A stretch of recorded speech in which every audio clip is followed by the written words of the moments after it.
आइए देखते हैं इसमें बिहार स्टेट का जो रिज़ल्ट आ गया हुआ है आंसर की आप लोग मिला लीजिए। और जो पहली बार पेपर दे रहे हैं विद्यार्थी वह क्या करें, वह देख लें कि पेपर जो है कैसा आता है, या नेक्स्ट ईयर आप देना चाहते हैं तो आप इसमें देख लीजिएगा कि कैसा पेपर आता है। तो यहाँ पर आंसर की आ चुकी है फर्स्ट पेपर की, जिसने भी 9th 10th का दिया था एग्ज़ाम।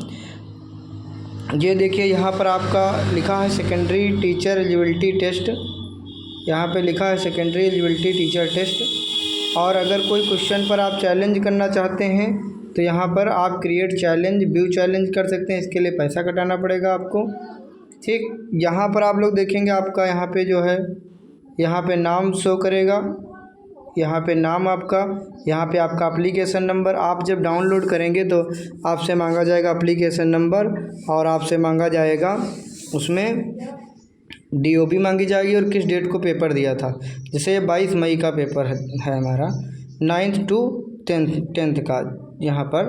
और जनरल मैथ जो है इसमें थी 22 तारीख की डेट भी देखो दी है, और यहाँ पर कितने बजे हमने पेपर दिया था ये भी इसमें जो है बताया गया है। 3 बजे से 5:30 बजे तक यहाँ पर जो है 2.5 घंटे का पेपर था हमारा। तो यहाँ पर आप लोग जो है आगे पेपर देख सकते हैं कि कैसा आया था। देखिए यहाँ पर 1 मिनट, पहला प्रश्न आप सभी के सामने दिया हुआ है कि सबसे छोटी अभाज्य संख्या और सबसे छोटी यौगिक संख्या का मासा कितना होगा। तो यहाँ पर इसका आंसर है 2 सही, यानी करेक्ट आंसर यहाँ पर 2 है। देखिए करेक्ट आंसर 2 है, और इसमें हमने करेक्ट आंसर 2 दिया हुआ है, और साथ में आप देख लीजिए करेक्ट आंसर 2 इसका है, और एक कैंडिडेट आंसर यानी जो हमने दिया है वो भी दिखाया गया है। तो यानी ये हमारा सही नंबर है। इसी प्रकार से आप लोग अगला क्वेश्चन देखिए मैथ का, अगला क्वेश्चन देख लीजिए। अगला प्रश्न आप सभी के सामने यहाँ पर दिया हुआ है कि दो परिमेय संख्याओं का मासा और लासा बराबर हैं तो संख्याएं अवश्य ही होंगी।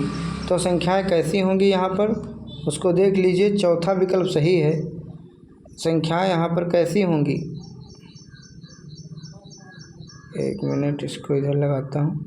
संख्याएं आपकी कैसी होंगी, तो संख्याएं आपकी होंगी समान, इक्वल होंगी। करेक्ट आंसर, और हमने कैंडिडेट ने भी सही जवाब दिया हुआ है। आइए नेक्स्ट देखते हैं यहाँ पर क्वेश्चन नंबर तीसरा है कि निम्नलिखित में से कौन भिन्न का दशमलव प्रसार शांत होगा यहाँ पे, ठीक। तो ये जो है इसमें दिया गया है, तो इसका जो है करेक्ट आंसर यहाँ पर दूसरा सही है। दूसरा मीन्स ये देखिए 3 बटे यहाँ पर दिया है 160, यह आंसर जो है सही है। आइए देखते हैं अगला क्वेश्चन 304 नंबर यहाँ पर देखते हैं। क्वेश्चन नंबर संख्या मैंने चौथा प्रश्न यहाँ पर है कि यह जो संख्या दी है ये एक संख्या है जो एक ऐसी संख्या है। तो यहाँ पर ये अपर में संख्या है क्योंकि यहाँ दशमलव चलता हुआ चला जा रहा है। विकल्प नंबर 2 यहाँ पर सही है। आइए देखते हैं अगला क्वेश्चन नंबर 5 कि 0.105 का p/2n 5m का रूप का है। तो कौन से कैसे रूप का है यहाँ पर देखेंगे तो यहाँ पर जो है आंसर नंबर आपका करेक्ट आंसर तीसरा है, यानी यहाँ पर जो है ये आंसर आपका सही है। 21/2 5/2। तो इस तरीके के बेसिक क्वेश्चन आते हैं। यहाँ पे छठा प्रश्न देख लीजिए, कहा गया है कि यदि a बराबर BQ + R, यानी यहाँ पर ये यूक्लिड डिवीजन दिया गया है। a बराबर 30 b बराबर 5, तो Q और R पूछा गया है। तो यहाँ पर करेक्ट आंसर 1 है, 6,0 यहाँ पर सही होगा। आइए हम लोग बढ़ते हैं अगले प्रश्न की तरफ। क्वेश्चन नंबर 7 देखते हैं यहाँ पर। क्वेश्चन नंबर 7, सबसे छोटी अभाज्य और सबसे छोटी भाज्य संख्या का गुणनफल कितना है। तो यहाँ पर जो है 8 है यहाँ पर। चलिए अगला प्रश्न देखते हैं। प्रथम 20 विषम प्राकृतिक संख्याओं का योग कितना है। तो विषम प्राकृतिक संख्याओं का योग क्या होता है, फार्मूला n², यानी 20 विषम 400 यहाँ पर करेक्ट आंसर होगा। विकल्प नंबर यहाँ पर जो है ये सही है, ठीक। आइए बढ़ते हैं क्वेश्चन नंबर 9। यहाँ पर n के किस मान पर 4n शून्य होगा। तो ऐसी जो है कोई भी संख्या नहीं है इस विकल्प में। 10वां नंबर क्वेश्चन देखते हैं यहाँ पर। 3 संख्याओं का गुणनफल उनके लासा और मासा का गुणनफल होता है। यह कथन जो है, यह कथन क्या है? यह कथन जो है गलत है विद्यार्थियों, सही नहीं है। ठीक, विकल्प नंबर दूसरा सही है, फाल्स है मतलब सही नहीं है। आगे देखते हैं क्वेश्चन नंबर 11।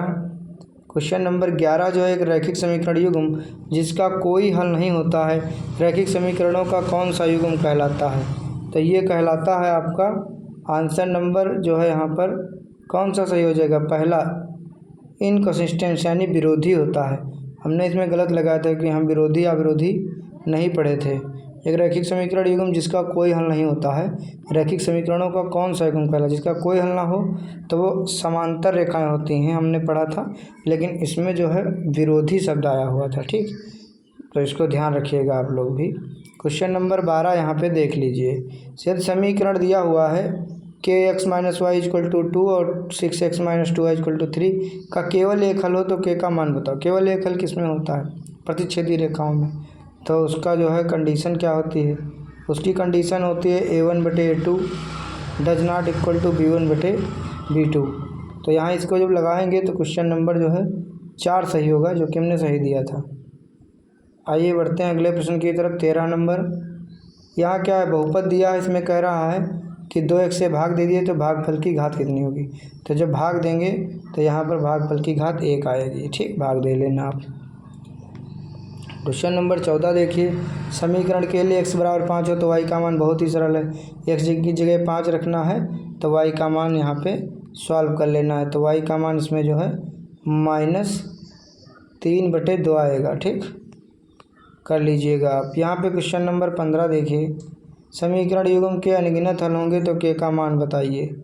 अनगिनत हल किस में होते हैं? अनंत हल होते हैं जो संगामी या संपाती रेखाएं होती हैं।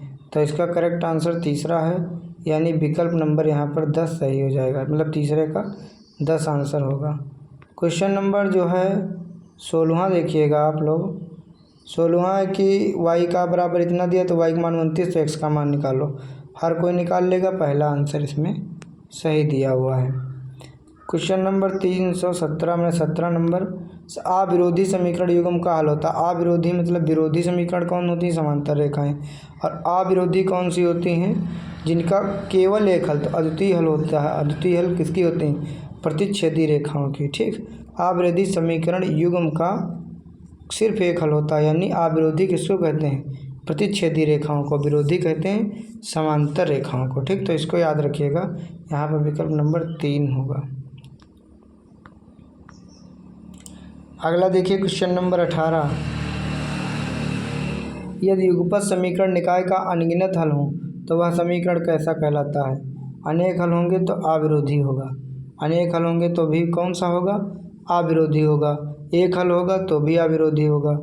कोई हल नहीं होगा तो वो विरोधी होगा। कोई हल नहीं होगा तो वो क्या होगा? विरोधी होगा।